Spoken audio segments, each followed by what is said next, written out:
នេះមកបងប្អូនមកមើលជាមួយនឹងឧបករណ៍នេសាទបែបបុរាណចាអញ្ចឹងឧបករណ៍នេសាទបែបបុរាណដូចជាប្រភេទគ្រឿងអាស័យនេះគឺយើងធ្វើច្រើនមែនតើមិនថាឈ្នាងមិនថារត់មិនថាទ្រុងមិនថាលបមិនថាទ្រូចាហើយ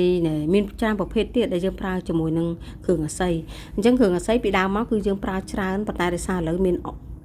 លបឬក៏ឧបករណ៍សម័យថ្មីដែលមកច្រើនអញ្ចឹងការប្រើប្រាស់ប្រភេទឧបករណ៍អាស័យហ្នឹងក៏ថយប៉ុន្តែនៅតែមានអ្នកប្រើចាហើយសម្រាប់ឧបករណ៍អាស័យ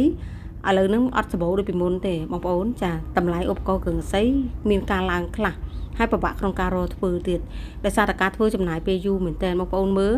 មិនថាប្រភេទទ្រុងឬប្រភេទអីមួយគឺការធ្វើគឺស្អាតហើយចំណាយពេលយូរតម្រង់ធ្វើបានមួយអញ្ចឹងណាហើយសំខាន់ឥឡូវអត់សូវសម្បូរអាស័យធ្វើអ្នកដែលធ្វើមួយគឺគាត់ល្អពួកយើងត្រូវការទិញគេធ្វើអញ្ចឹងណាចាដូចពីមុនយើងមានអាស័យខ្លួនឯងឥឡូវពីច្រើនគឺដើរទិញគេដើម្បីយើងមកធ្វើចាហើយអញ្ចឹងសម្រាប់បងប្អូនដែលគាត់ត្រូវការឧបករណ៍គ្រឿងអាស័យអីក៏គាត់អាចមកមើលកន្លែងខ្ញុំបានមិនថាទ្រូមិនថារត់ទ្រុងទៅគឺមានគ្រប់ប្រភេទ